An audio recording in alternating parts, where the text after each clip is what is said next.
iyalay sa Kanya.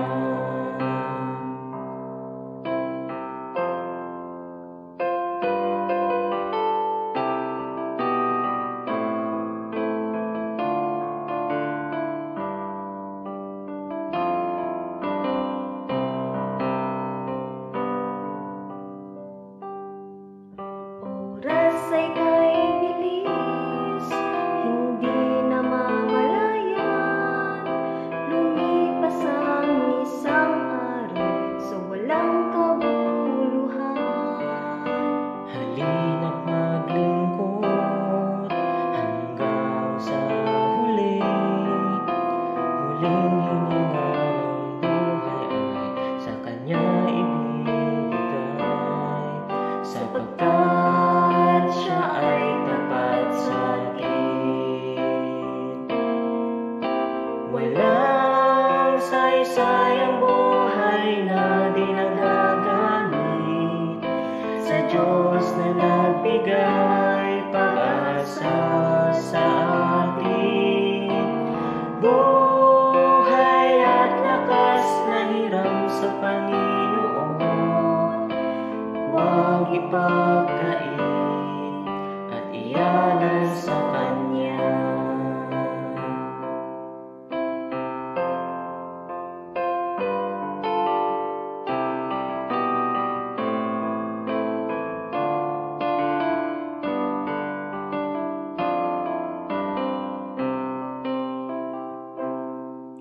Tayo ay naligtas dahil sa Kanya.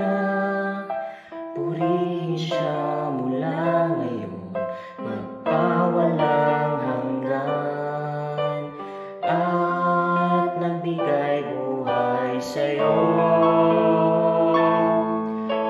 Walang saysay ang buhay na di nagagamit sa Diyos na nagbigay pag-asa sa atin. Buhay at lakas na hiram sa Panginoon, huwag ipagkait at iyalay sa Kanya. Huwag ipagkait, huwag ipagkait, huwag ipagkait at iyalay sa Kanya.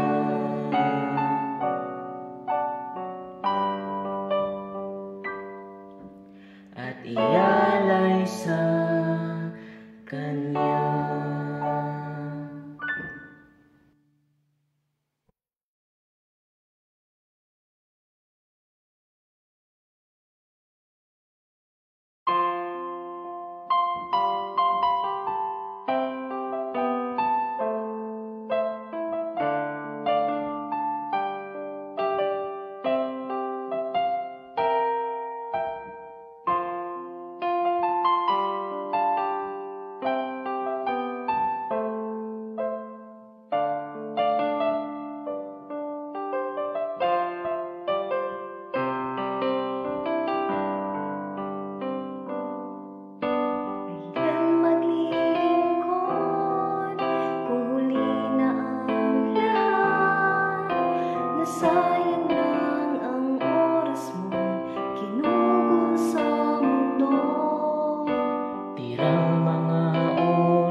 magandang gabi po sa inyong lahat. Again, this is your Bible study teacher.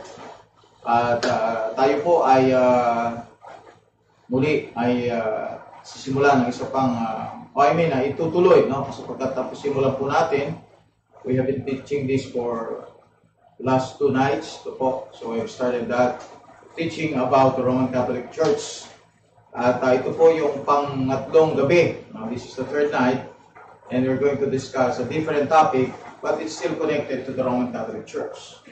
Okay po, so our study is about Roman Catholic's role, okay? Roman Catholic's role in modern versions today. Okay, what is the Roman Catholic's role in the modern versions today? Okay? So, I have written a chart here so that you can understand easily, because it will take a lot of hours to discuss this without the help of this chart. No? Kaya po, I'm making charts sapagkat just to save time. No? At saka maintindihan niyo, ma-figure out niyo agad-agad kung paano nangyayari yung mga events. No? Okay, just want to start with a verse in the Bible, or 2 verses in the Bible. You go to Deuteronomy chapter 32, verses 31 to 33, and after this we're going to pray. Okay? Deuteronomy chapter 32, verse number 31 to 32. Deuteronomy chapter 32, verse 31 yeah. to 32. For the rocks is not as our rock, even our enemies themselves being judges. Yeah. For their vine is of the vine of Sodom, and of the fields of Gomorrah. Their grapes are grapes of Baal, their clusters are bitter. Okay. So let us pray. Okay, tayo po manalangin, dakilang Diyos, muli Panginoon. Kami po, Diyos, ay nagsusumamo, Panginoon Diyos, sa gabing ito, Panginoon. Natulungan niyo po ang bawat isa po sa ating Diyos. Pagtalakay, O Diyos, patuloy pa rin, Panginoon, about sa Roman Catholicism, Panginoon Diyos. Dalangin po namin, O Diyos, bigyan niyo po kami, Panginoon, ng understanding, Panginoon Diyos, sa oras pong ito. At dalangin po namin, O Diyos, wala po itong magiging sagabal, patungo, O Diyos, sa aming pong mga kapatiran, O Diyos, na kung saan ay sila po ay sumusubaybay, Panginoon Diyos, sa oras na ito. Dalangin din po namin, O Diyos, tulungan niyo po ang aming pong tagapagpuro, Pastor Jonathan, na sana, Panginoong Diyos, ay bigyan niyo siya, Panginoong Diyos, na patuloy na kalakasan, O Diyos, at maayos na pagtuturo sa gabi nito. Yeah. Marami pong salamat, Panginoon, at lahat ng ito ay aming dalangin sa dakilang pangalan ng aming Panginoong Hesus. Amen. Amen, amen. Okay po, so the verses that we read talks about a prediction, or the prediction concerning the Catholic's rock, which is Peter, and the Catholic's mass. No? Yung makita sa verse 22, for their vine is of the vine of Sodom. No? So that's a Catholic mass. Kasi they have this cup, tapos meron siyang wine, at yun ang pinaiinom sa mga tao. So this is a prediction from the Bible about the Roman Catholic Church. Especially, nakalagay po doon sa for their rock, which is a small r, and that concerns their teaching about Peter as the rock of the Catholic Church. And of course, as we have studied in the past, that the rock in Matthew 16:18 is not Peter, but the Lord Jesus Christ.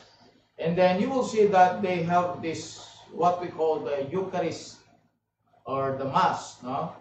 And they said na whenever ang priest nagpipray po siya during the time of the Mass, yung wine will be changed in substance from wine to the literal blood of the Lord Jesus Christ.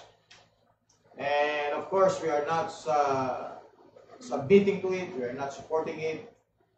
We believe that's satanic, that's not biblical, that's not scriptural. And we believe that they have the vine of Sodom. Okay? Now, so, our church, our beliefs, our Bible, King James Bible, did not come from this line. Hindi po ito galing dito sa line na ito. So I have given you a line of a corrupt line. A corrupt line. This is a corrupt line. Okay? So later I explain to you bakit po hindi tayo bahagi dito, no? As Bible believers, hindi tayo bahagi dito. This is a Roman Catholic line. Okay? So I'll just explain it later. Now you go to 2 Corinthians chapter 2 verse 17. 2 Corinthians chapter 2 verse number 17. Okay, 2 Corinthians chapter 2 verse number 17. 2 Corinthians chapter number 2, verse number 17. For we are not as many which corrupt the word of God, but as of sincerity, but as of God, in the sight of God speak we in Christ. Okay, so we have been warned by the Lord through His Bible that there will be people that will corrupt the word of God. At hindi lamang po ito sa panahon nila Paul, but even in the time of Jeremiah. Let's go to Jeremiah chapter number 23. It's not only in the time of Paul, but also in the time of Jeremiah. You go to Jeremiah chapter number 23. So there will be corruption. And this corruption are ginawa ito ng made by those people who does not believe the word of God and those people who are against the truth, no? You go to Jeremiah chapter 23. Alright, you'll see here, Jeremiah chapter 23. Tignan po natin dito sa alright, so tignan natin yung salitang right,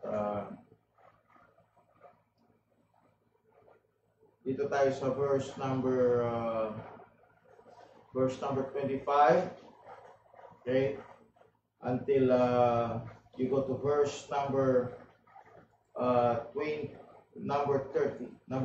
Sige, Brad, pakibasa. Jeremiah 23, verse number 25 to 30, the Bible says, I have heard what the prophet said, that prophecy lies in my name, saying, I have dreamed. How shall this be in the heart of the prophets, that prophecy lies?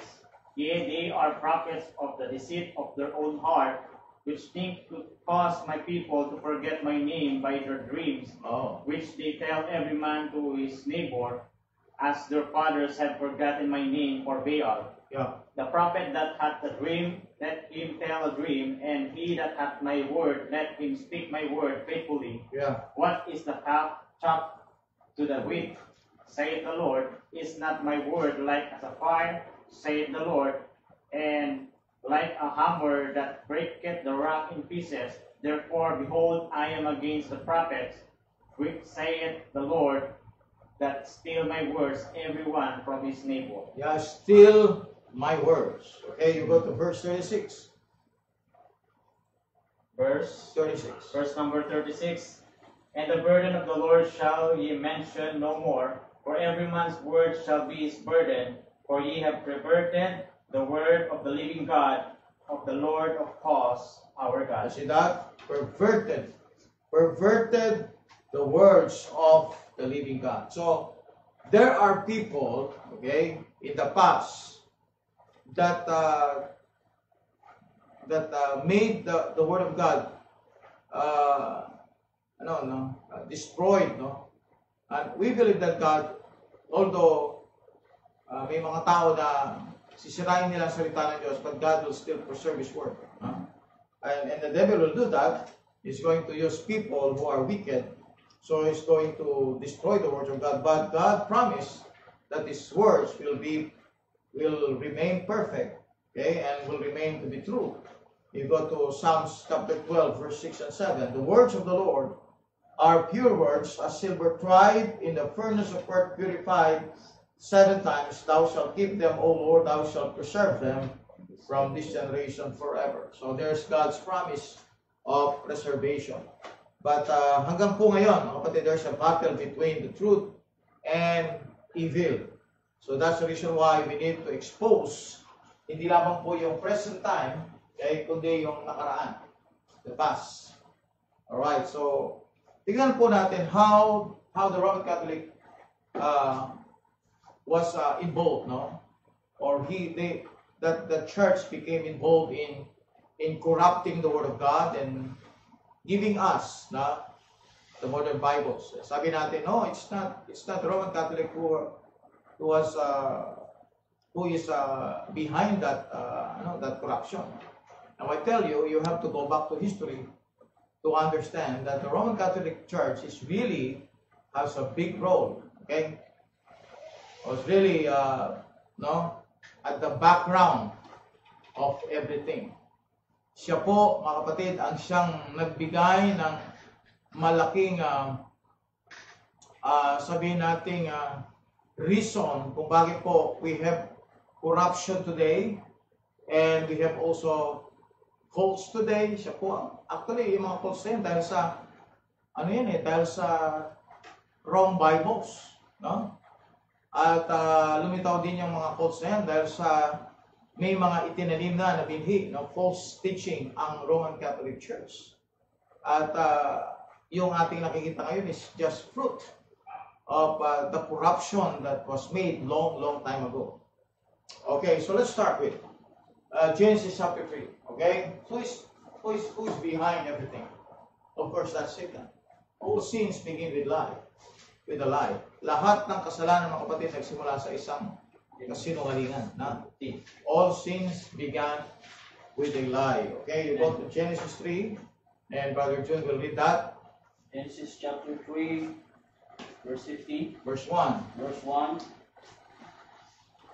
Now the serpent was more subtle than any beast of the field which the Lord God hath made.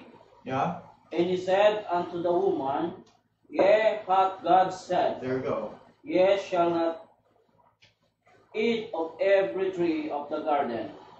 And the woman said unto the serpent, We may eat of the fruit of the trees of the garden, but of the fruit of the tree which is in the midst of the garden, There you go. God hath said, Ye shall not eat of it, neither shall ye touch it, lest ye die.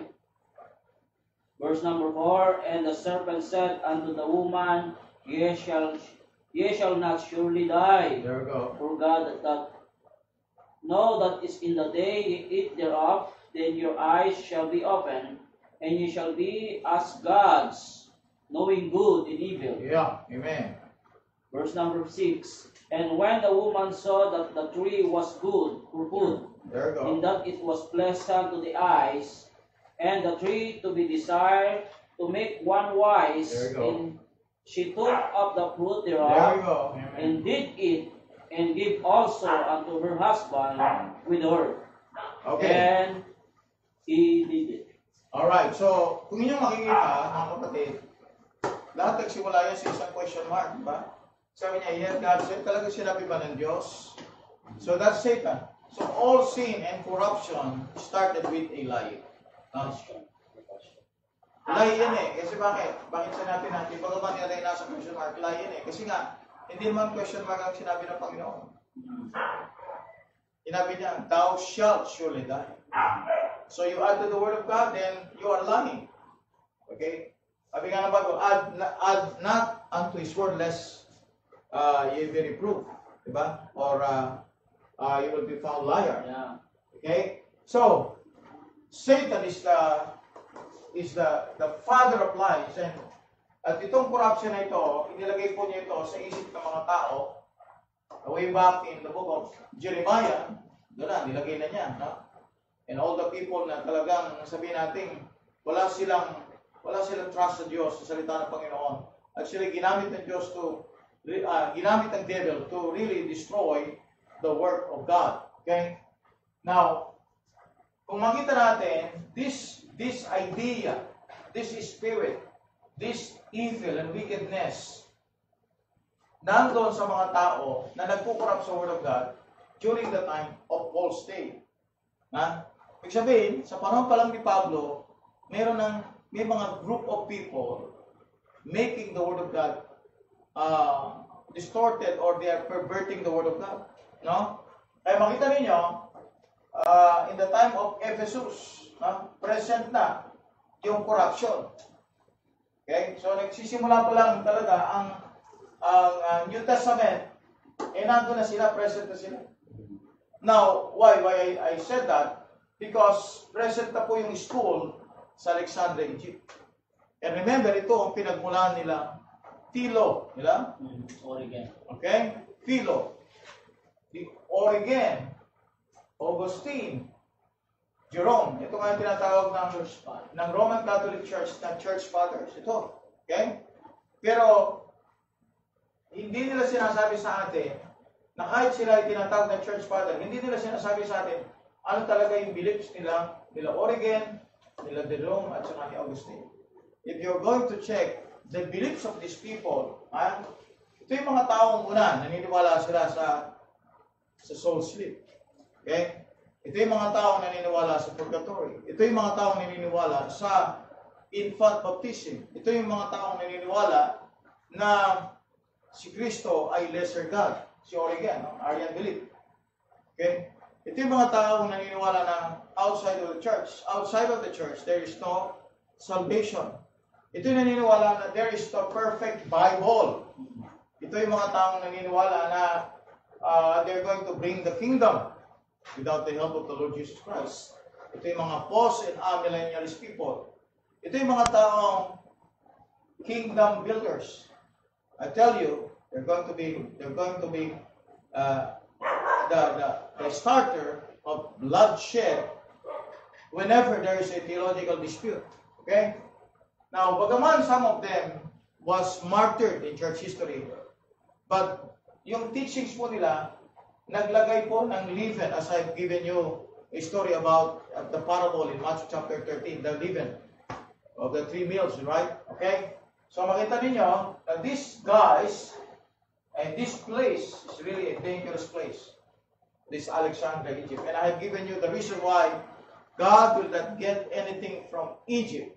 Because doon pa lang sa Deuteronomy chapter 17 ay in-announce niya sa Israel na wag na silang babalik sa Egypt and they should not get anything from that place. Alright? Okay, now, so ito po yung start ng corruption. Mga kapatid, wala pa ang Roman Catholic Church. So pag during this time, ang Roman Catholic Church ay isa pa lang siyang empire. Isa pa lang siyang political Rome. Alright? During this time. Napako ang Panginoong Jesucristo, He was crucified because Rome is reigning during that time. Diba? Sapagat ang cross is a sign of death. It is a sign of execution. It is the sign of capital punishment. At sa Jew naman, it is a sign of a curse. Alright? So this is a symbol of death. This is a symbol of Roman execution. It is a symbol of a capital punishment by Rome. So you're a criminal pag napako sa cross. Okay? So bakit po ito naging symbol natin? Because naalala natin ang crucifixion, but actually the real symbol of Christianity is an empty tomb, a resurrected Christ. Yun ang ating pong symbol. Now, so from here, okay, ang empire po ng Rome ay nag-collapse. At ang last emperor ay si Constantine. And before siya mamatay, he was converted. According to his testimony, he was converted to Christianity. Alright? So, he decreed the edict of toleration for all Christians na may stop ang killing sa kanila. Binigyan sila ng opportunity. At yung iba sa kanila, ginawang bishop. So, that's the time nagkaroon po ng Roman Catholic Church. Okay? At later on, nagkaroon po ng council sa Nicaea in the year 325 AD, wherein lahat po ng mga beliefs nila, Origen, Jerome, Augustine, Philo, lahat po ay inabsorb sa Council of Nicaea. Ito inabsorb. Kaya makita ninyo, dala-dala po ng Roman Catholic Church ang ilan sa kanilang mga paniniwala. Okay? So, dito po nag-start. So, ang corruption, hindi lamang po scriptures, kundi pati philosophy. Scriptures tsaka philosophy. So, dala-dala po ito. At pagdating sa 4th century, ito na yung time na ang Roman Catholic ay isa na siyang universal church, a global church, a world church. Okay? Kaya nga ang tawag sa kanya, Roman, ibig sabihin ito ang pinagmulan niya, Catholic means what? Universal. Church means siya ay religious in form. Pero siya ay hindi lang siya religious but also political. We have learned that Vatican City is not just a church. It is also a country. No? Meron siyang king, yun yung Pope. At meron din siyang Holy See. Yung Holy See po, yun yung symbol na siya po ay isang state. At dino-honor po ng United Nations ito. No? Kakaiba nga lang sapagkat siya ay monarch at elected. Ang monarchical sapagkat ang king nila yung Pope. Okay, so dalawa po ang hawak niya. Siya yung Pope ng buong Roman Catholic Church sa buong mundo. Siya yung highest bishop ng lahat ng mga cardinals. Alright? So, ang Roman Catholic Church is both religious and political. Now, actually, we're going to study about, later on, siguro mapag-aralan natin, God will allow us, okay, yung Roman Catholic Church as a state. Billions po ang pag-aari nito. Actually, meron po siyang bank, the Vatican Bank. Okay. Sa panahon ito, meron siyang asset na $8 billion. So, napakayaman, napakaliit na bansa nito. Yung real estate nito, 110 acres lang ito. No, ibig sabihin, siguro almost 150 acres lang ito, no? So isipin mo gaano siya kaliit, the smallest country and yet the most powerful country in the world. Tataka ka, why? Because maliit ang kanyang real property, pero dahil siya ay global ever since, in this year. Ilang taon na siyang nag-exist. Ibig sabihin, yung kanyang mga arts, yung mismong Vatican, yung St. Peter Basilica, and other buildings doon po sa lugar ng Vatican, I tell you, hindi mo na mabibilang ang yaman, di ba? Hindi mo mabibilang ang yaman. Plus the influence. Kaya nga po, very powerful itong Pope na ito. Okay? Now, since we're studying about ano ba ang role ng Roman Catholic Church sa modern Bibles, okay, tingnan po natin muna. From here, so ito mga church fathers, mayroon silang mga writings at ito po ay inabsorb, yung mga teachings and writings nila, inabsorb ng Nicaea, Council of Nicaea in 325 AD. Dito na po, okay, nagkaroon ng tinatawag nilang Bible ang Roman Catholic Church. Karoon siya ng Bible. Saan niya nakuha yung Bible niya? Galing po dito sa Alexandria, Egypt. Dito niya nakuha yung Bible niya. Kaya ang Bible po niya ay meron pong apocrypha. Okay? Actually, sila po yung nag-promote ng tinatawag nilang Old Testament Greek. Sabi nila, itong Septuagint na ito ay ginagamit na PC pa lang before Christ. Ginagamit na yung Septuagint. Okay? Na tinawag na LXX. Big lie. Okay? Actually, it's a big lie. Why? Because ang Septuagint o yung LXX or some of that included yung Apocrypha, ini-start po yan ni Origen. Hindi po ito BC, Old Testament, Greek. Alright? Yan po yung ginawa ni Origen. And that includes also Apocrypha. Kung bakit may mga Apocrypha na hindi isinama doon po as part of the canonized scriptures ng King James Bible. Nilagay po siya as intertestamental books. Hindi po siya involved doon po sa 66 books. Whereas, sa Latin Vulgate ni Jerome, this is not the Old Latin, okay, na ginamit ng mga early Christians. This is the Latin Vulgate na ginawa ni Jerome. At saan niya kinuha yung kanyang pinaka-text? Galing po ito sa kay Origen. Okay? Saan naman nakuha ni Origen yon? galing sa Alexandria, Egypt. Okay? So dito yung start ng corruption. Kaya ang Latin Vulgate is already a corrupt Bible. Okay? Involving the Apocrypha. No? So corrupt Bible na po ito. Okay? So ang corruption, in the line of the evil corrupt Bible, dito pa lang po sa 4th century, makita po ninyo, ano na siya? Built na siya. Built na siya. Kaya noong 15th century, meron silang na-discover, at ang discover po nilang yon is what they call the Vaticanus, in Vatican Library. Ang na-discover po nila ay isang uncial, codex. Okay? Pag sinabing uncial, capital letters lang po lahat ang ginagamit. Pag codex, siya ay nasa book form. So, hindi siya papyrus, vellum po siya. Okay? Hindi din siya fragment. Siya ay isang codex, isang libro. Okay? So, kung makita niyo, ito yung sabi nilang madalas na ginagamit ng mga modern Bible na sabi ng oldest, earliest manuscript. At ito po yung Vaticanus.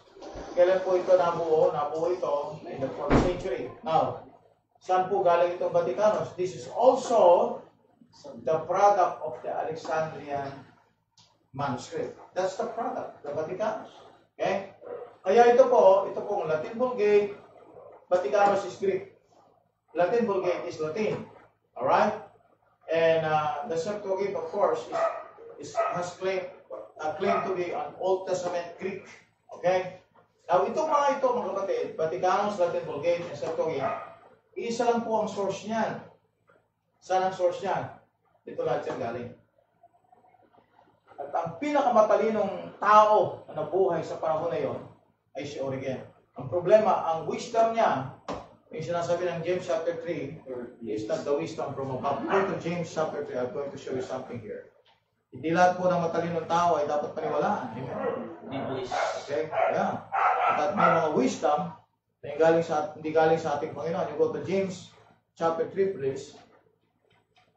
Verse number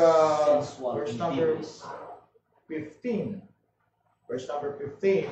James 3:15, this wisdom descended not from above, but is earthly, sensual, devilish. Verse number 16. For where envying and strife is, there is confusion and every evil word. See that? There is confusion. Okay, God is not the author of confusion, pero dito pa lang po mga kapatid, nag-create na sila ng confusion. God is not the author of confusion. Kaya nga po, makita natin na ang Diyos is a God of order, no? Because He's not the God of confusion. Pero ito mga taong ito, mga kapatid, ang kanilang product, okay? Sabi ng Bible sa Matthew 7, you shall know them by their fruits. Ang product po nila ay corrupt Bibles. And you can check that. Amen? You can check that. Makita niyo po, napakaraming changes na ginawa, maraming correction na ginawa, maraming bawas na ginawa in this long perversion, kundi they even subtract from the words of God. Saan galing yan? Galing sa unbelieving church fathers. Unbelieving. Kasi mahalaga sa kanila yung kanilang theology more than the Word of God. Okay, now let's continue. So from here, na-discover ang Vaticanus na nakatago for many centuries. How many centuries is this? 11 centuries. 12 centuries almost. Diba? Nakatago ito for many centuries. 1,200 years. 4, 5, 6, 7, 8, 9, 10, 11, 12, 13, 14, 15, 12 centuries nakatago po ang Vaticanus. Alright? Ngayon, paano po ito nag-emerge? Paano po ito na-discover ulit? Alright, remember, it was found in a Vatican library. Actually, nakita siya sa isang waste basket. Okay? Bakit po? Because hindi nga siya complete na Bible. Complete, siya? Bawas-bawas. Ba? Corrupt po siya. Okay? Kaya lang, since sapagkat minagnify po itong Vaticanus, kaya siya sumikat. At ang nagpasikat sa kanya ay itong dalawang tao ito. Si Westcott and Hort. Sana mapakita ni Jason yun eh. Meron lang papakita sana sa kanya.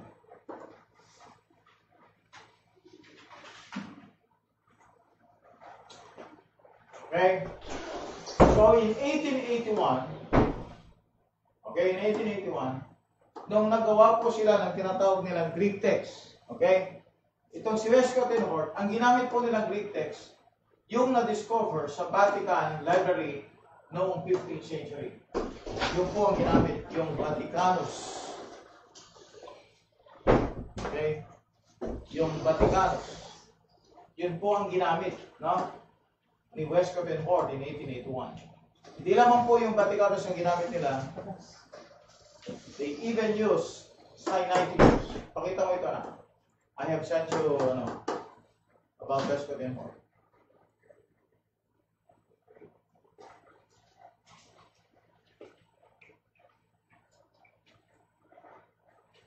Okay na?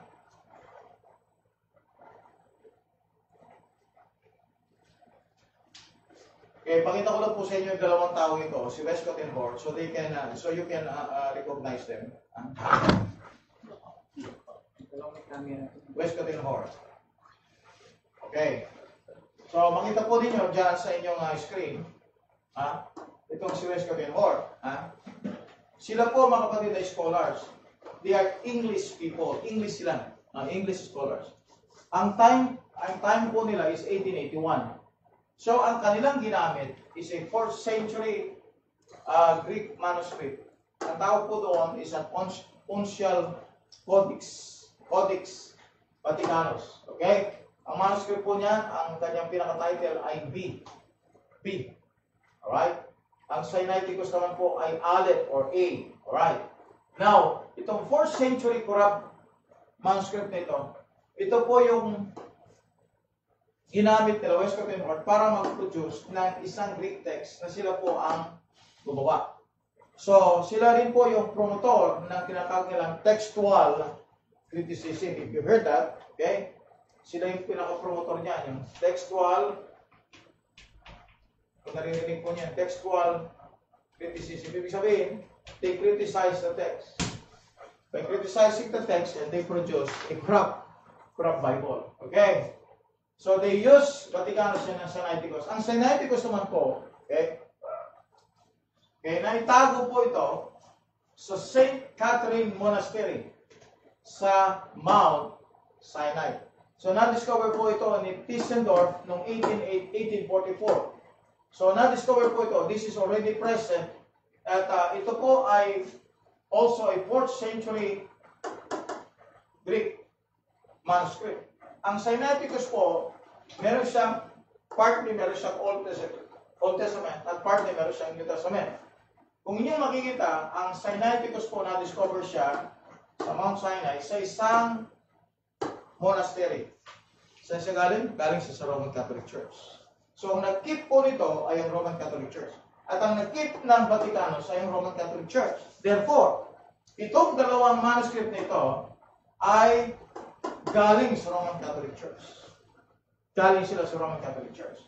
At yun ang ginamit ngayon ni Westcott and Hort. Okay? Yung Vaticanus and Sinaiticus. And you're going to see, halos lahat po ng mga preface ng mga modern Bibles, pakita po niyo salitang earliest,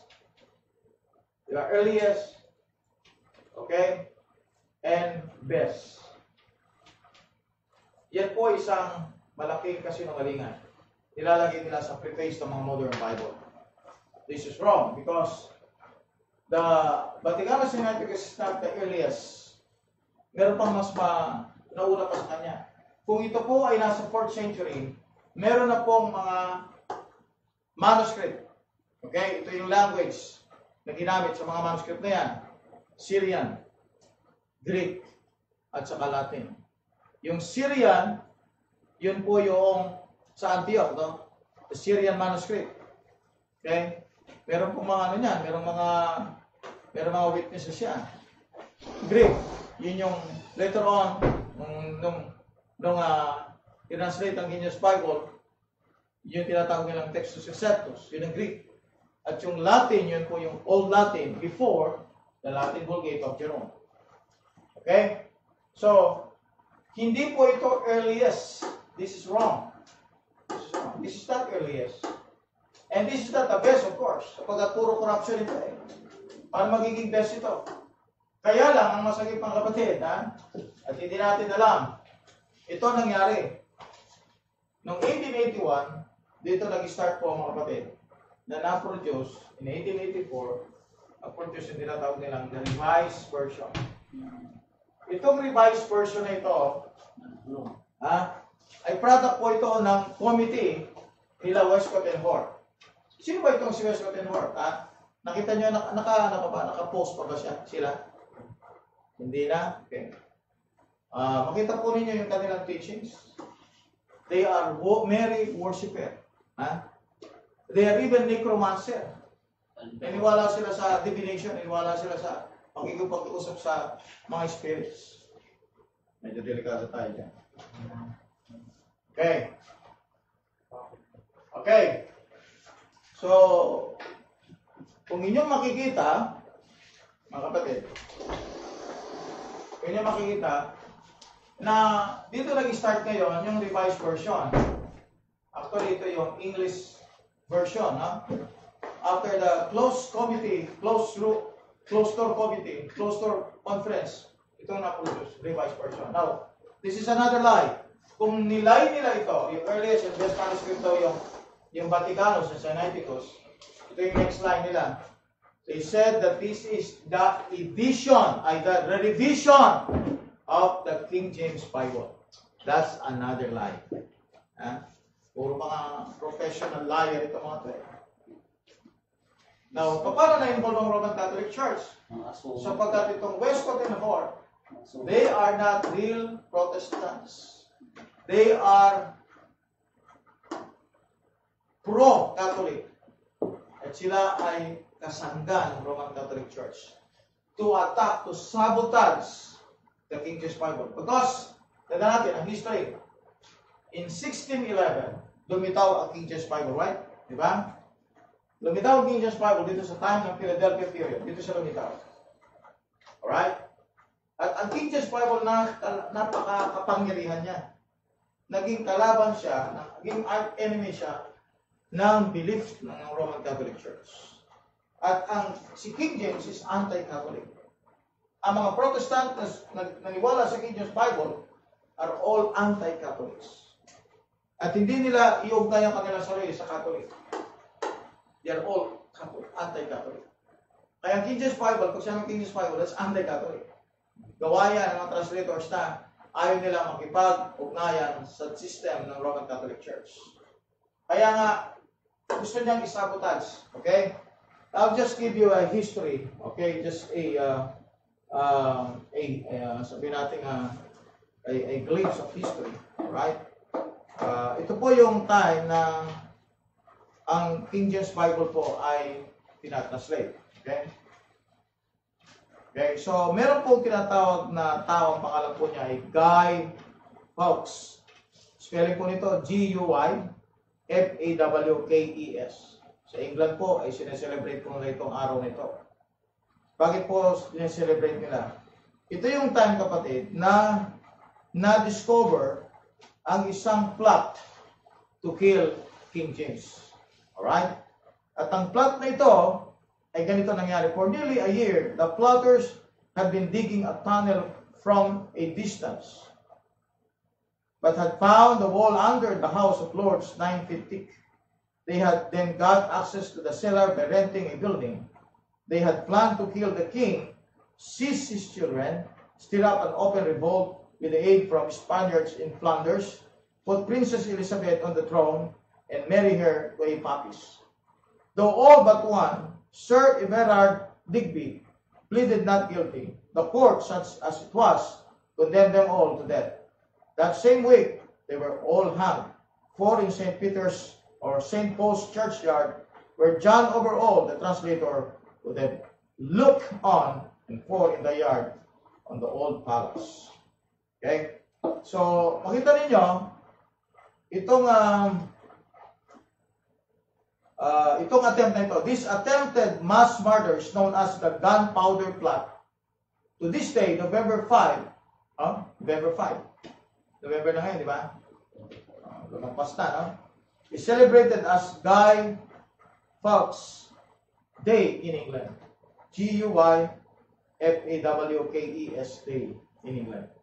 Fireworks are set off and effigies of Guy Fawkes, called Guys, Guys, are burned in bonfires in village squares. Okay? So, now, this is the question. Ang nagpa-plot po nito ay mga Jesuits. Did the failure of this diabolical plan stop the Jesuits? Of course not. Garnet had allowed this drastic plan to be carried out too soon. So he had forgotten the Jesuit strategy to move very slowly, act a little at a time.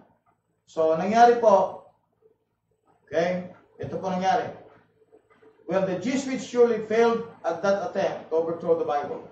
Yes, the great creator protected his king and book. But let it be remembered, Jesuits do not give up. Since their plan to blow up Parliament didn't work, they would simply have to bide their time. They would once again resort to undercover activities as they had so many times before. Their task would be a difficult one. Yet, for the determined Jesuits, not impossible, they would have to discredit the Reformation. They would have to dislodge the universal Greek text from the firm position it held in the minds of the hearts of English scholarship. They would have to win Protestantism back into the field of Rome, the fold of Rome. To this day, they would use the same plan as they had in similar situations to captivate the minds of scholarship. Scholarship, biblical scholarship. Kaya po, scholars ang ginamit nila. And that's the reason why we have now the modern Bibles. Dito po lahat galing yan. Ito yung mother. So, from time to time, karoon ng pagbabago. Almost every 10 years, may lumalabas sa mga modern versions. Pero saan po galing ang stream nila? Saan po nanggaling ang kanilang source ng Greek text? Galing dito sa Westcott and Hort. Saan galing si Westcott and Hort? Galing po sa corruption ng Alexandrian Egypt. Kaya makikita ninyo, kapatid, involved ang Roman Catholic because siyang keeper, siyang nag-ingat through centuries, 12 centuries, ingatan niya ang corrupt Bible. At siya naghintay lang para mabuo itong committee nito ni Westcott and Hort, and eventually ilabas yung Vaticanus Sinaiticus in the form of Westcott and Hort Greek text. Pero sa totoo, walang iba yun, kundi yun ang product ni Origen. Okay, now, so, meron tayong mga NIV ngayon, NASB, yung KJV, lahat po yan, isa lang ang pinanggalingan na corruption. So, ngayon, who is behind that? Still, the Roman Catholic Church. Why? Because tulad po ng aking binasa kanina, hindi man sila nagawagi nung panahong tinatranslate ng English Bible, pero hindi po sila huminto. Okay, they're going to make sabotage, they're going to destroy our text. Or, kung di man nila ma-destroy ang King James, alisin nila sa ating mga kamay, o kaya alisin nila sa ating puso, o alisin nila sa ating isip. At papalitan po nila ng ibang version. Okay, now, here we go. So, itong religious and political Rome is still existing. Actually, mag-extend po siya, even after the rapture. Kaya pagdating niyo po sa Revelation 17:5, siya yung mystery Babylon, the great mother of harlot. Okay. At pagdating mo sa Revelation chapter 13, itong church nito, hindi lang po siya hawak ng political power, hindi lang po siya hawak ng religious power, kundi hawak din po siya ng economic power. Kaya meron po siyang mark of the beast. Kaya po meron siyang number. Kaya po siya, sabi ng Bible, hindi ka pwedeng bumili, wala kang 666. Wala kang 555, wala kang 666. Okay? So, economic, hawak niya. Political and religious. Sa isang church, why? Because magkukunwari siya godly. Papasok siya ngayon doon po sa temple, doon sa Jerusalem. Pero in chapter 18, makita niyo yung Babylon na yan. Okay? Sa verse 2, basahin mo Brad. Verse 2. Revelation 18, verse 2. Revelation 18, verse number 2, the Bible says, "And he cried mightily with a strong voice, saying, Babylon the great is fallen, and is become the habitation of devils, and the halls of every false spirit, and a cage of every unclean and hateful bird." Alright. So sa tribulation period lang siya mati-destroy. Pero ililit siya ng Antichrist. So from here, balik tayo dito. Dito po nagsimula ang corruption. Doon sa Garden of Eden. Okay? Tapos sa time ng Old Testament. Tapos sa time ng nila Paul, habang sinusulat pa lang po ang New Testament, ando na po yung corruption. Salamat sa ating Panginoon na nag-promise siya. Promise siya that God will preserve His word. Ingatan niya ang kanyang salita. Amen. Meron mang evil, gagawa para destroy yung word of God, still ang word of God will remain to be true. Kaya niniwala tayo na we have the perfect Bible today. Yeah. Sabi ng Matthew 24:35, heaven and earth shall pass away, but my word shall not pass away. Okay? Amen. So nandito tayo sa period ng Laodicea ngayon. Yung sinasabi ng Revelation chapter 3. Tapos na po yung Philadelphia period. Ito yung time na lumabas ang English Bible. Now, this is just a note. Okay, note. Before we close our study, it's just a note. Philadelphia period is a symbol of true Christian revival. So lahat po ng Christian revival, makita ninyo po sa Philadelphia. Dito na lumabas yung ating English Bible. Dito nagsimula yung Reformation period. Okay? Ang mga revivals nila Jonathan Edwards, revivals nila George Whitefield, John Wesley. Okay? Dito po sa time ng Philadelphia period. Ang mission journey, mission sa lahat ng mga bansa from England, travel po sila in different parts of the world, nag-mission po sila dito po sa time ng Philadelphia period. But, after the Philadelphia period, may binabanggit po ang Revelation. Let's read Revelation chapter 3. Now, this is a warning sa ating lahat. Okay? Kaya nga po importante nagbabasa tayo ng Bible para advance tayo, updated tayo. Amen. Kung hindi tayo nagbabasa ng Bible, tayo nagbabasa kayo ng Facebook, hindi kayo updated. Hindi kayo ma-update. Because ang pinaka-updated na news ay walang iba kundi ang Bible. Okay, Revelation chapter 3. Okay, ito po, makita natin Revelation chapter 3. You go to verse number 14 and then you end at verse number 19. Revelation 3, verse number 14, "And unto the angels of the church of Laodiceans write, These things saith the Amen, the faithful and true witness, the beginning of the creation of God.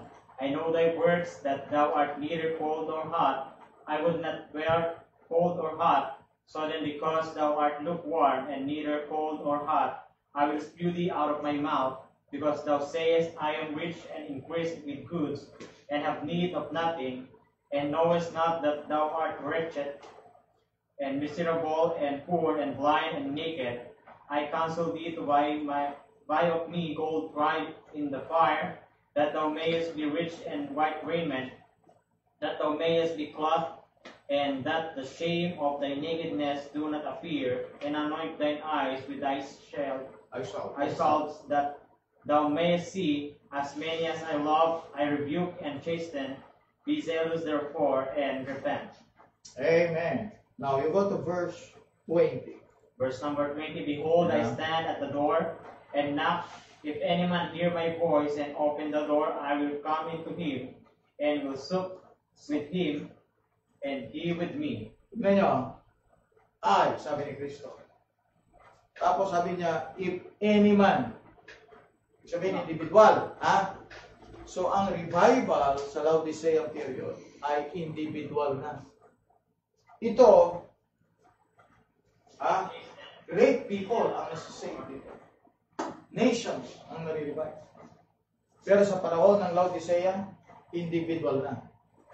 Sino ngayon ang marirevive? Sabi niya, di ba kumakatok si Kristo sa door? Sabihin outside na sa program ng church, outside na siya sa system ng church, outside na siya sa maraming Christian groups, he's outside. But he is still knocking at the door. Man, outside na siya, kaya nga, nasa labas na siya. Now, sabi niya, any man, hear my voice and open the door. If anyone hear my voice, if anyone hear this message, the message of salvation, Amen. the message of dispensation, Yes. the message of this prophecy, if Amen. anyone hear my voice and open the door, sabihin, bubuksan mo ang buhay mo para sa Panginoon. Then sabi niya, I will come into him. That's the revival that you're going to have. And will sup with him and he with me.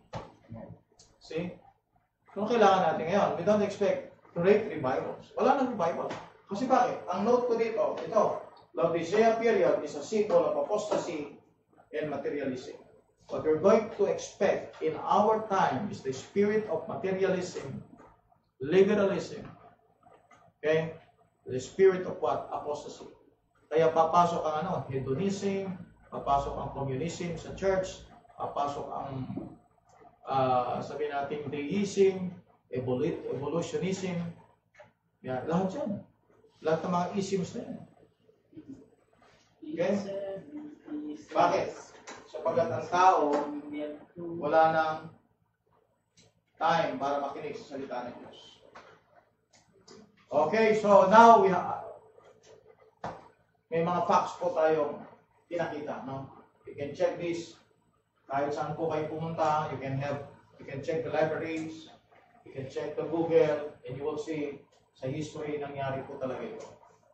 Actually, itong mga to, nasa mga library pa yan. Nasa mga museum pa yan. Okay. Roman Catholics' role in modern Bible study. That's our topic tonight. God bless po. Okay, so shout out muna po tayo, and then after that, ay tayo po ay mag-pray. Alright, so shout out muna po tayo while preparing ourselves para po sa prayer or questions kung meron man. Alright, so i-prepare lang po natin yung mga tanong. So, Jason, may mga questions pa tayo. Okay, wala pa? Okay, so wala pala. Hintayin natin, baka may mga tanong sila. Okay? Ito po, shout out. So, sa mga ating po mga taga-subaybay. Kita eh.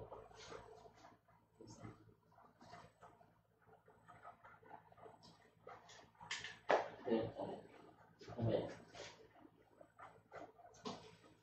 Ano ba?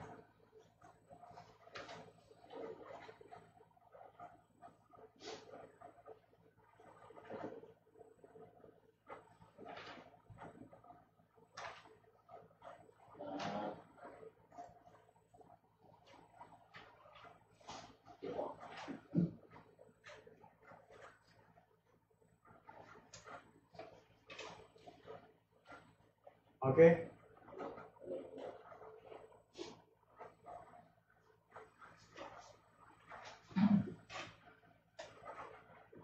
May question pa tayo? Check niyo nga. Sagutin muna natin mga tanong before we sino man shot. Wala pa tanong.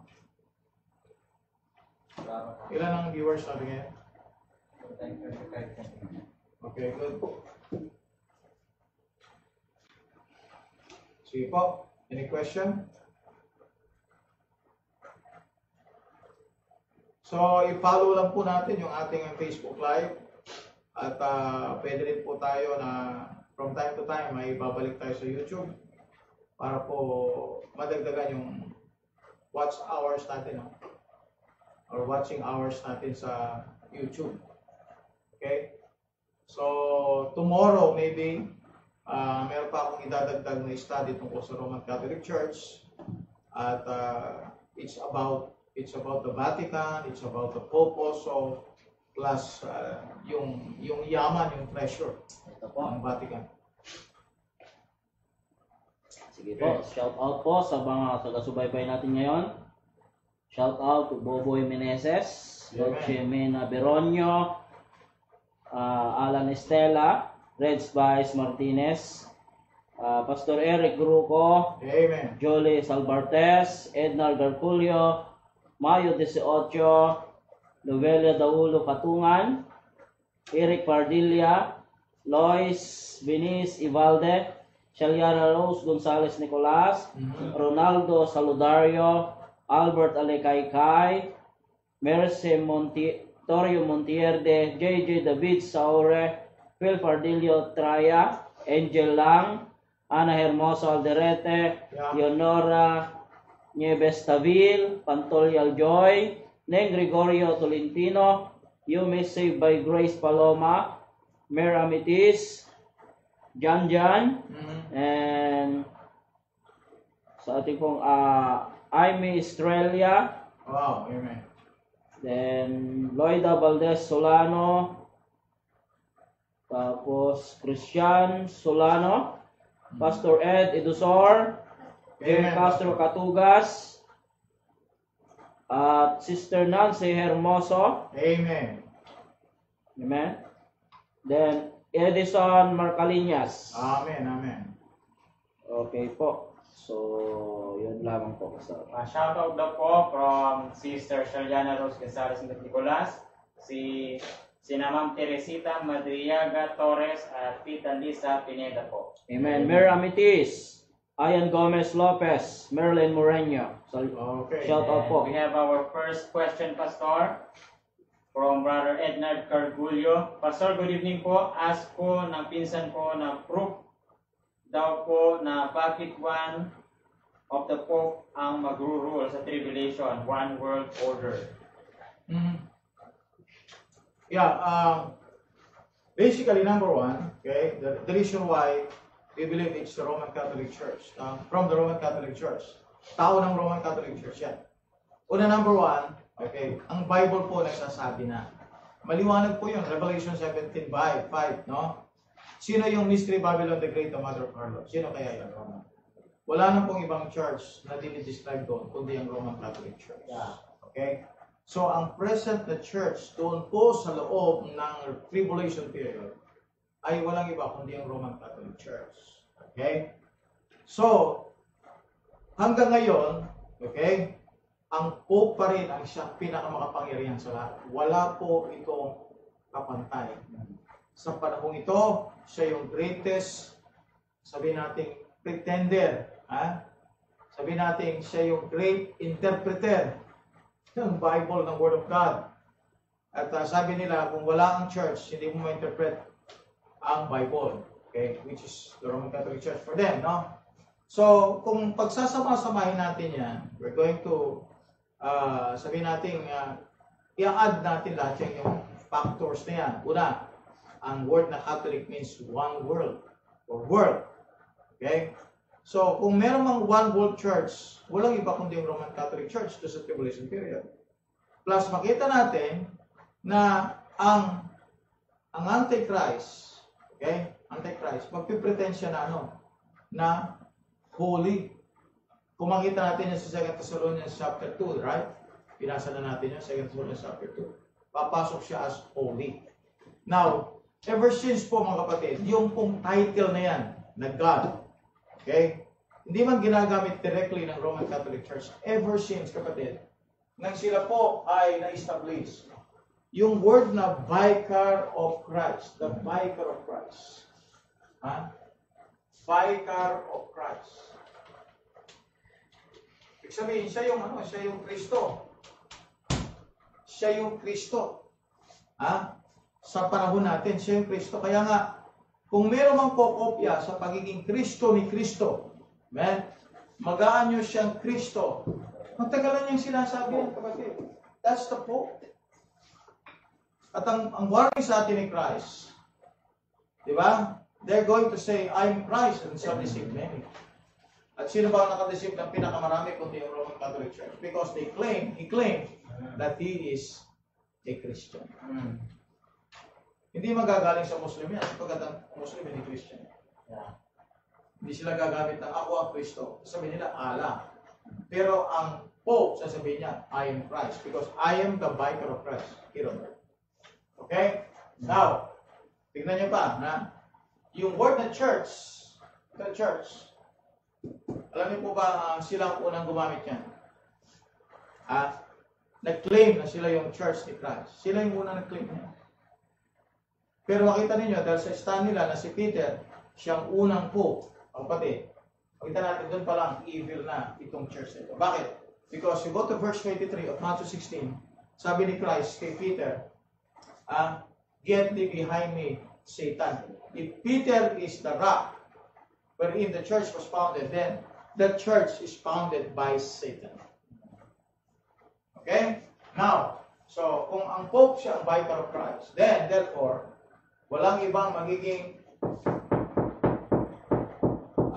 pinaka-person na pinaka-close para i-take over niya ang position ng Antichrist, kundi ang Pope. And it is very clear in the Bible. We go to Revelation chapter 6. I'm going to show you something here. Okay? Ang Rome po, ang karakter po ng Rome ay conqueror. Conqueror po sila. Okay? At makita ninyo sa Revelation chapter 6. Revelation chapter 6. Sabi niya ganito, sa verse 2. And I saw, and behold, a wild horse. And he that sat on him had a bow, and a crown was given unto him, and he went forth conquering and to conquer. Alam niyo po ba kung ano itong cross na ito? Kung bakit ginagamit ng Roman Catholic Church cross bilang sign of Christianity? Because ito yung nakita na sign, okay, ni Constantine. While in his battle, sa battle siya, meron siya nakitang sign. At sabi doon sa sign, in this sign, thou shalt conquer. So magkakonquer siya through this cross. So ang Revelation chapter 6 sinabi niya, na yung Antichrist will what? Will conquer. Kaya nga ang ginawa ng Rome, hindi lamang siya religious, but he is also political, and he is also economic. Bakit? Because he want to conquer the whole world. Okay? So kung pagtatagni-tagniin mo, pagsasama-samahin mo yan, talagang wala kang ibang makikita, kundi ang Pope. Ang Pope, kapatid. The Pope. The Pope. At tandaan natin, that doon sa Daniel chapter 2, yung pinaka-last empire, ay walang iba kundi ang Rome. So ibig sabihin, bago dumating si Kristo sa second coming, Rome is in power. Now, ang tanong, paano siya magiging powerful sa time of tribulation period? Of course, as a church. Because it's going to hold the economic, political, and religious. Okay? So, yun lang po ang aking masasabi. Bakit ako naniniwala ang Pope, ang siyang magiging Antichrist sa tribulation period. Next question po from Sister Shaliana Rose Gonzalez Nicolas. Pasongas ko lang po kapag di po sila mag-repent tapos patuloy pa rin sila sa Roman Catholic nagsisimba, maiiwan po silang lahat sa tribulation po. Just clarification lang po, Pastor. Okay. Now, basically, number one, kapag ikaw ay saved, unang-unang mong alam ay na hindi sa righteousness mo ang kaligtasan, kundi doon sa righteousness ni Kristo. Ibig sabihin nito, hindi dahil sa gumagawa kang mabuti para ikaw ay maligtas, kundi yung ginawa ni Kristo sa cross ang siyang magliligtas sa iyo, yung kanyang righteousness. Now, so if you accepted Christ as your Lord and Savior, you are trusting in the finished work of Christ. Yung kanyang righteousness ang nag-save sa iyo, hindi yung iyong mabuting gawa. Now, if these people still believe that salvation is by works, okay, what will happen to them? Una, hindi sila saved. Pag sila'y namatay, they go to hell. Pag dinatan sila ng rapture, maiwan sila sa tribulation period. Okay? So, dalawang pwedeng mangyari sa taong naniniwala pa rin sa by works, ang salvation. Punta siya sa impyerno, o kaya maiiwan siya sa rapture. So, yung mga tao ngayon na nasa Roman Catholic Church na nagbibilib na sa kanilang mabuting gawa, sila maliligtas, then, tiyak po yun, kapatid. Sila po ay anathema sa harap ng Diyos, because that's in Galatians chapter 1 verse 6 to 9. Kasi pag miniwala ka na by works sa salvation mo, you're anathema, you are a curse. Alright? So, ano mangyari sa'yo? Pagka hindi pa dumating ang rapture, namatay ka na, hindi ka pa saved, you go to hell. Kapag ka naman dumating ang rapture, Maiiwan ka. Punta mga ligtas sa langit. Okay? That will happen to you. Kaya, kawawa po ang maraming mga Catholic ngayon. Billion of them will go to hell. I tell you. Hanggang ngayon, they are still clinging on their church. Nakaakap pa rin sila sa kanilang church. Nagtitiwala pa rin sila sa kanilang church. I tell you. Wala silang pag-asa. Wala silang pag-asa. Because ang pininiwalaan nila, yung sinabi ko kanina, yung rock nila, hindi natin rock. Yung vine nila, hindi natin vine. Ang vine po natin, walang iba kundi si Kristo. Yeah. Sabi ng Bible sa John 15, I am the vine, and you are the branches. Okay? Sige.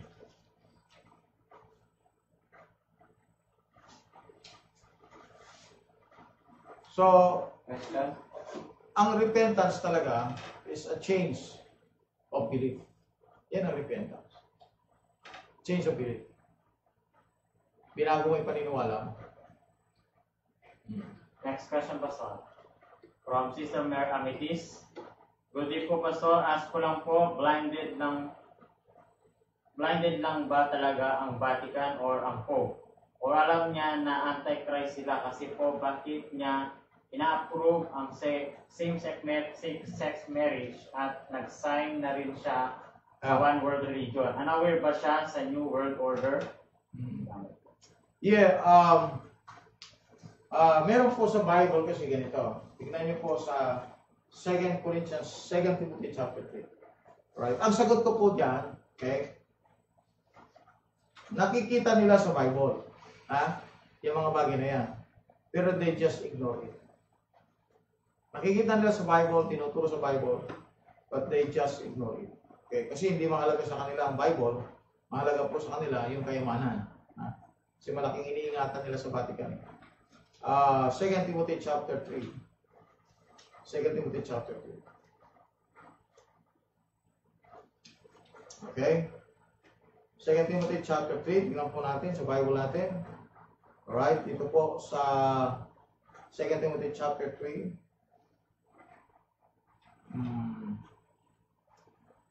2 Timothy chapter 3. Look at verse number 5. Verse number 5 and then verse number 13. Sige, Brad, basahin. 2 Timothy chapter 3, verse number 5. Having a form of godliness, but denying the power thereof, from such turn away. Verse number 13. But evil men and seducers shall wax worse and worse, deceiving and being deceived. Alright, kung makita niyo yung word na denying the power thereof. So they are denying the truth. They have the form of godliness, but they just deny the truth. Dito naman sa verse 13, but evil men and seducers shall wax worse and worse, deceiving. Nagdi-deceive na sila, Hindi lang sila nagdi-deceive. Nagdi-deceive din sila. And being deceived. So, they know from the facts, at talaga yung kanilang church at ang kanilang ginagawa, hindi talaga maka-Diyos. Alam nila yun Alam nila yun. Alam niyo bakit? Sapagkat, alam niyo ba na ilan sa mga pope ay ginawa nilang para bangbar yung loob ng Vatican? Nagpapatay sila ng mga tao. So alam nila yon. Alam nila yun. Alam nila yung mga kwento ng purgatory na yan ay mga gawa-gawa lang. Alam nila yun. But they just deny it. Sapagkat ang purpose nila, ituloy po nila yung Roman Catholic Church. At ayaw nilang mag-iba ito, mawala ito. Kahit na evil na ito, ingatan pa nila ito. Okay? So, inaamin naman ng ibang pope yan na naging evil ang church ng Roman Catholic Church. Inaamin nila yan. Gano'n ba karaming mga namulis yung mga bata sa loob ng Roman Catholic Church? Di ba? Meron akong ano dito. Ito, Alberto, part 4. Part 4. Ito si Alberto, dati siyang priest. Ito, kikwento po niya, sa buhay po niya, ay na-discover po niya ilan sa mga tinatagong secret ng Roman Catholic Church. At ang dami po nilang inilibing ng mga bata. pinanganak sa mismong kumbento. Yan po ay product ng nangyayari sa loob ng mga convents. Kakaroon ng anak, ang mga madre, pare. See? And they know it, di ba? I think one time, may isang pope na talagang humingi ng tawad sa mundo sa mga kasalanan nila. Sino yung pope na yun, Brad? Pope John Paul II. O, inamin niya. So, hindi nila alam, kundi they just deny the power thereof. They deceive. And being deceived. Hindi deceive din sila. Being. Sige, Brad. Pero pa ba tayo na? Question?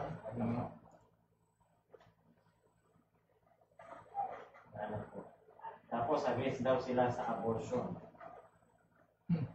Against sila sa contraceptives, against sila sa abortion, pero meron din sila mga ginagawang secretly, no? Hidden. Alright, so any question po? May mga tanong po kayo tungkol sa ating subject ngayon about the modern Bibles? Naliwanag po ba? Unawaan niyo po ba kung bakit ang Roman Catholics behind those modern Bibles? Kaya hindi po natin pwedeng gamitin yan kasi Roman Catholic po yan. Ang mga saksi ni Jehovah, hindi nila alam na ginagamit nila ay Roman Catholic Bible. Sapagat ang New World Translation ng Jehovah's Witness, ang pinaka-Greek text nun ay galing sa Alexandria. It's an Alexandrian text.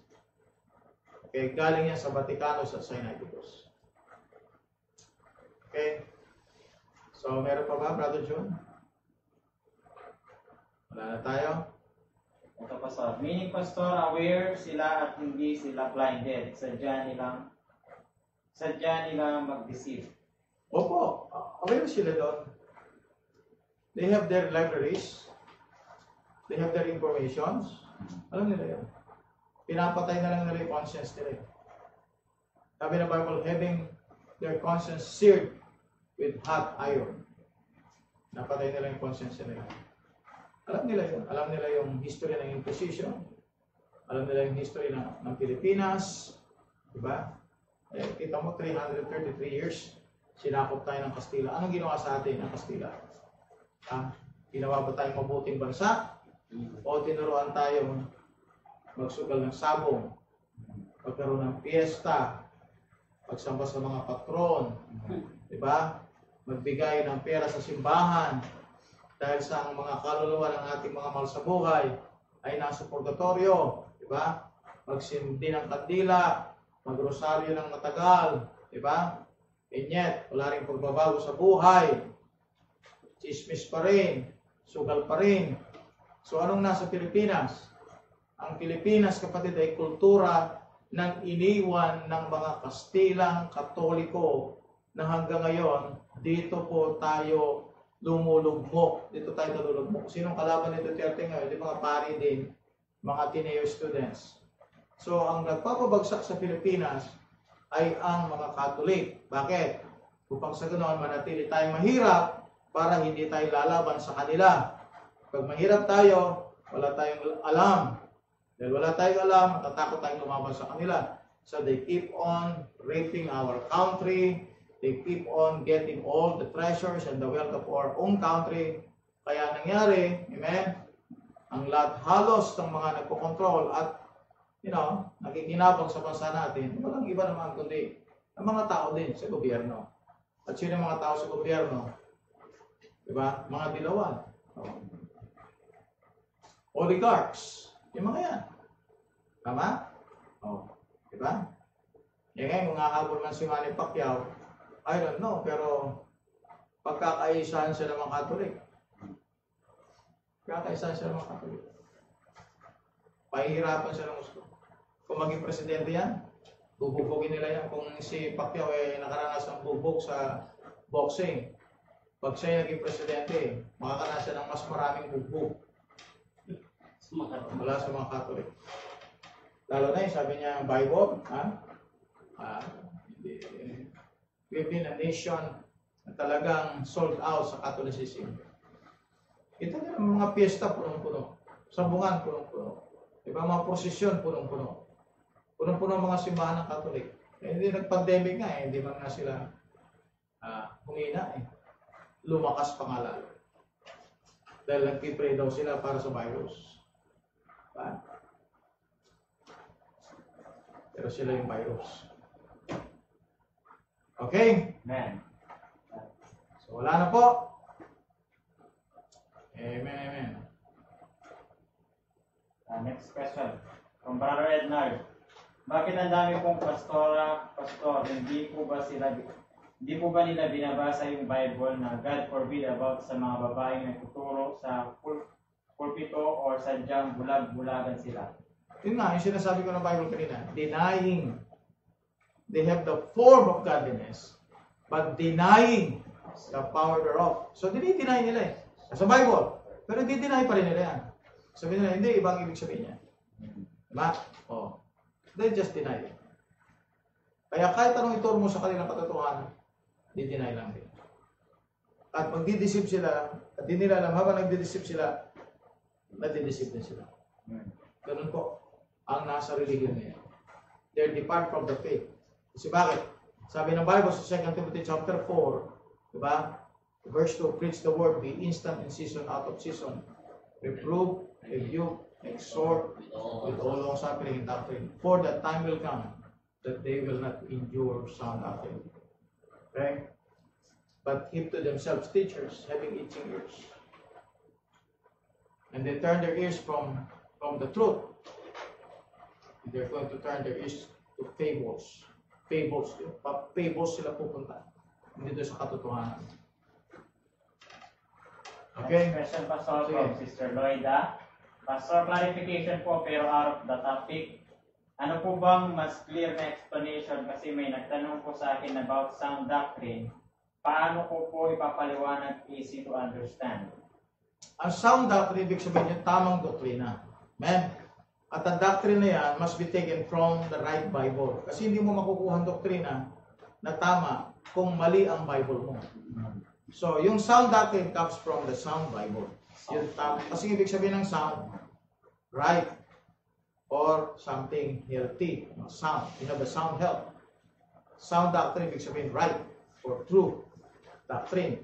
So, you can get only the true doctrine from the true Bible. And that true Bible is the King James Bible. Okay.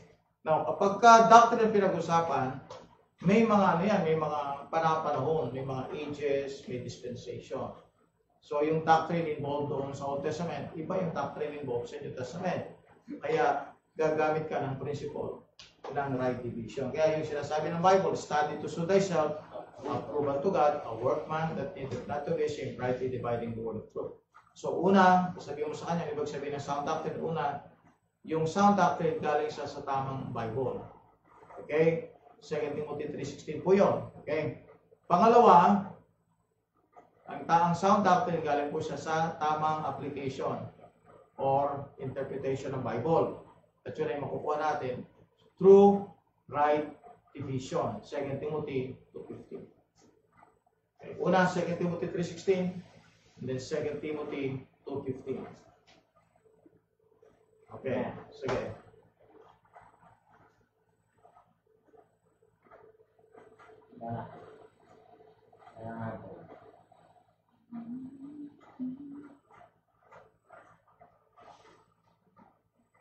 Dana, okay. So maraming salamat po sa inyong pagsama until this time. No? Nag-tune in po kayo at hindi kayo nag-tune out. Okay. So let's have a closing prayer. Father June. Okay, so tayo po ay magpasalamat sa ating Panginoong Diyos sa natapos po ng topic. Tayo po ay manalangin, dakilang Diyos. Maraming salamat, Panginoon, sa gabi nito, Diyos, na inalaw mo, Panginoong Diyos, na kami po ay patuloy na matuto, Diyos, sa aming pong pag-aaral, Panginoon, na ikaw, Panginoong Diyos, ang siyang nagbigay sa amin ng understanding, Panginoong Diyos, sa bawat isa po na aming pong taga-subaybay, Panginoong Diyos. Dalangin po namin na lubusan naintindihan, Panginoong Diyos, ang aming pong napag-aralan sa oras, sa aming pong Pagpapatuloy, Panginoong Diyos, sa araw po ng bukas, ikaw siyang manguna sa bawat isa po sa amin. At ikaw, Panginoong Diyos, ang siyang mag-ingat, Panginoon, at mag-bless sa bawat isang tagapakinig sa oras. Palain niyo po ang bawat isa. In Jesus' name we pray. Amen. Amen. Okay po. God bless you. And Okay, please subscribe, like, and share our Facebook page. And please subscribe with our YouTube channel. And once again, good morning, good afternoon, and good evening. Real Believers now signing off. okay, good.